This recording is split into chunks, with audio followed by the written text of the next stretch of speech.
Welcome back to my channel. I hope that you enjoyed the video today. If you do, please give me a big thumbs up, and if this is your first time here, hit that subscribe button and stick around for a while. In today's video, I'm going to show you how I can beanie weenies, or beans and franks, and I'm going to get started making the sauce. Now, this sauce is the base that I use for both my beanie weenie recipes and my pork and bean recipes, and I really think that this comes pretty close to the store-bought taste of one of the more commercial ones. So you want to start with 16 ounces of tomato sauce. Now that's a pint.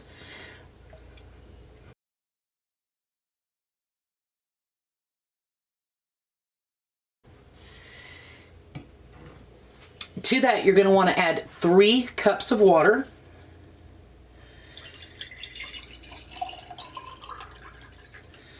And a pint is 2 cups. So that means a half pint is going to be a cup.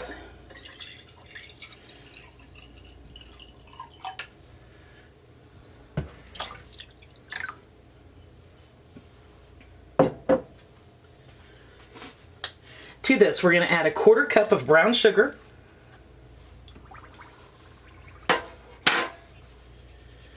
1 teaspoon of yellow mustard, and I just eyeball it. I have a pretty good idea of what a teaspoon looks like.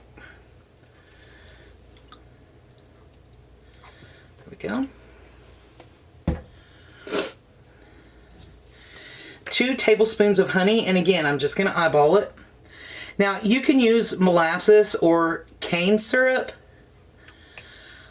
I think that the honey makes it taste more like the beanie weenies or the pork and beans that you get from the can.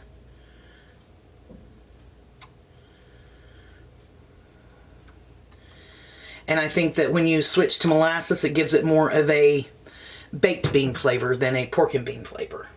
All right, I'm going to add 1½ teaspoons of salt. And you want to use either kosher or canning salt.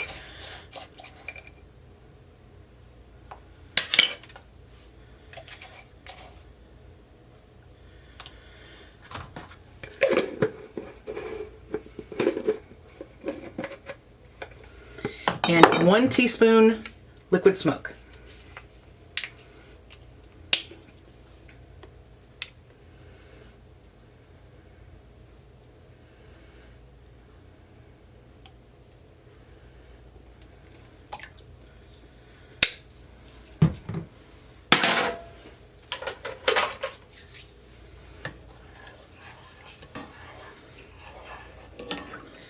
Alright, I'm just going to give it a stir, and then I'm going to get it on the stove, and I'm going to bring it up to a hard simmer, soft boil. Once we get there, I will bring you back. Okay, I brought my sauce up to a simmer, and I let it simmer according to the recipe, and I will leave the full recipe in the description below. And I have chopped up my franks, and I am using little smokies. I just prefer those. I've also finely diced an onion, and I have rinsed and checked my navy beans. I'm using navy beans today. Now, I want to stop for just a second and give this quick disclaimer. I am using a no-soak method today, and this is not an FDA approved method for canning dry beans. I've been doing it this way for a long time. There are a lot of other canners who do it this way. I am not telling you that this is the way to do it. You make that decision for yourself, whether you want to do it this way or you want to use the soak method. I'm not an instructor. I'm just sharing with you the way that I do it. So now that we've gotten that out of the way, let me show you what I'm going to do. So each jar is going to get just under a 1/4 cup of beans. And to that, I'm going to add 4 or 5 pieces of smokies, and I cut them up in like cut them in thirds. So 3 pieces is 1 little smoky. All right, and then I'm going to add about a tablespoon of onions.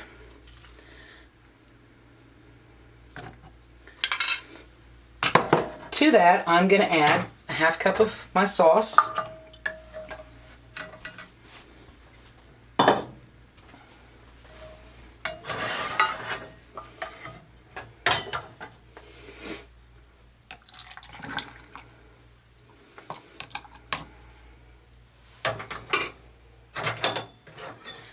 And then I'm going to debubble it. And I have a kettle of water simmering for topping. Now you want to do 1 inch headspace, and 1 inch is the bottom of this band visually, but most debubblers now have a headspace gauge on them, so you can always use that if you're not comfortable doing visually. And I'm just going to top this up with my hot water.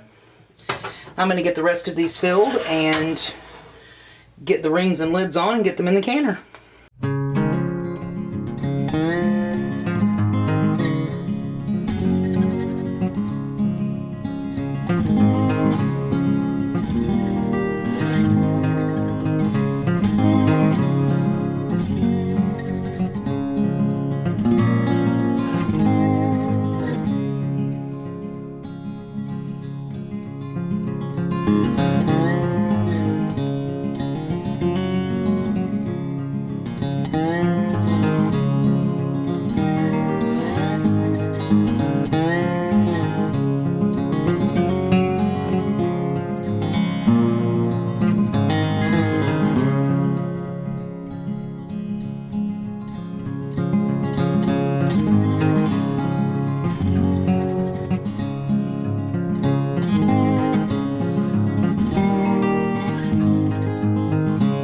Alright, so I ran out of sauce before I got them all filled, so what I've done is I've taken my favorite barbecue sauce, and I've done 1/4 cup of barbecue sauce and 1/2 cup of hot water in, and then I will top that up with hot water, and these will be barbecue beans and franks.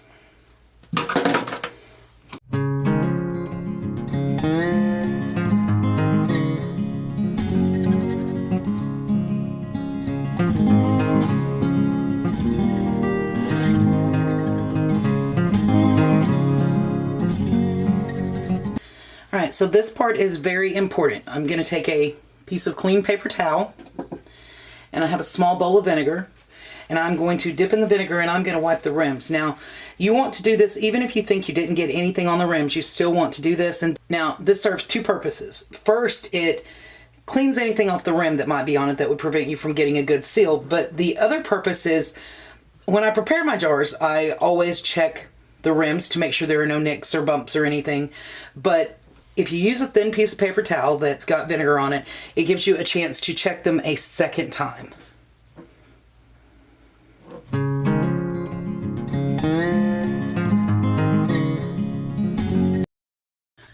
We are pressure canning today, and it is no longer a recommendation that you have to simmer your lids. Now for water bath canning, I still simmer, but for pressure canning, I don't.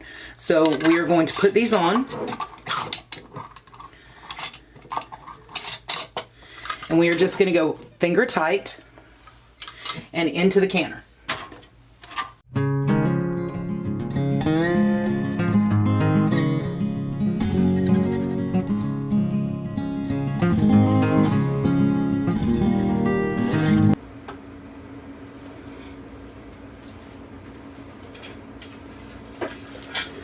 Alright, I have the canner loaded. Now my canner has an arrow on the handle and an arrow on the lid, and what you do is you line those up and give it a twist.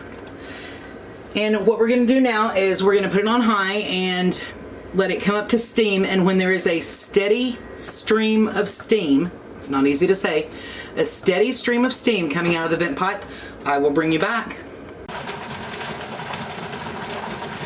Alright, we're back and we have a steady stream of steam. I'm not sure how well you can see that, but it's up to a steady stream of steam. So what I'm going to do is I'm going to set a timer for 10 minutes and let this vent for 10 minutes. And once that 10 minutes is up, we'll come back and put the weight on.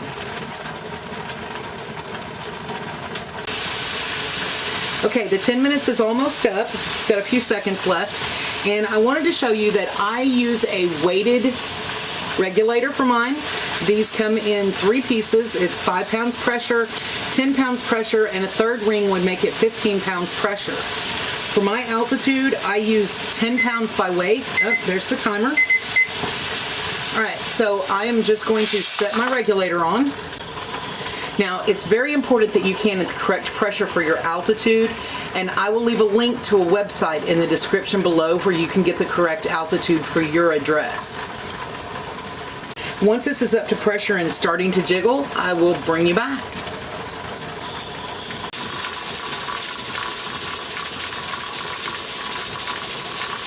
Okay, so we've come up to pressure and the regulator has started to jiggle. I've adjusted the element on my stove to medium, medium-low. That's kind of my sweet spot. And I have set a timer. Now, I am canning beans and weenies today. So that is beans and meat. Both of those can at 75 minutes for pints, 90 minutes for quarts.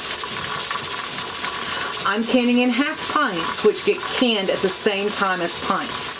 So I've set my timer for 75 minutes. Now once the 75 minutes is up, I will turn my stove off completely and I will let the pressure come down. You'll know that the pressure is down and it's safe to remove your regulator and open your lid when this button, this lock, drops. So once this is processed and we've come down off pressure, I'll bring you back. Okay, I'm back and the canner has cooled down. I'm going to take the regulator off. And the safety button has dropped, so I'm going to go ahead and open it up. Now, when you're opening it, you want to remember there is still a lot of steam in here, so you want to open it away from you.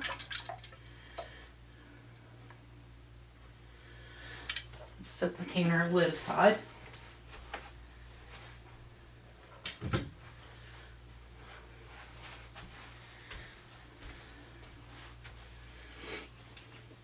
And then you want to lift your jars straight up and set them onto a cushioned surface. This is a towel that I use for most of my canning projects. The reason for using a towel is you don't want to set a boiling hot jar. Oh, I hear them sealing. That's so wonderful. You don't want to set a boiling hot jar directly onto a cold surface. I have air conditioning, so my counters are such an amazing sound. My counters are a little cold, so I don't want to just set them out directly onto the counter.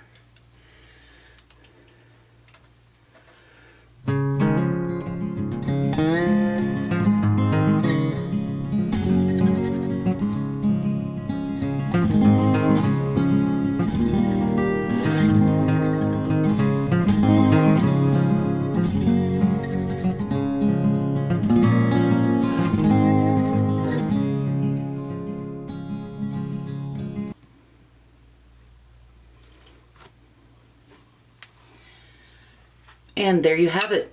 Beans and Franks bubbling away in their jar, sealing away. Thank you so much for watching today. I really hope that you enjoyed the video, and if you did, please give me a big thumbs up.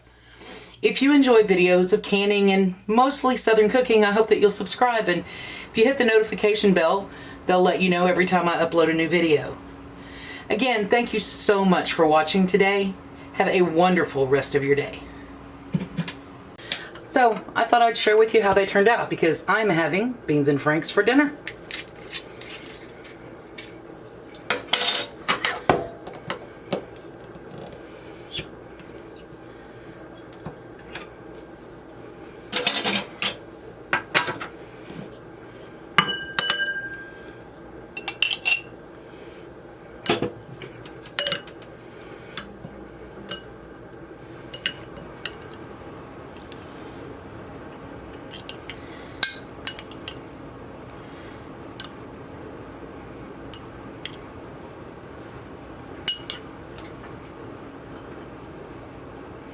Tastes like a store-bought can that I just opened.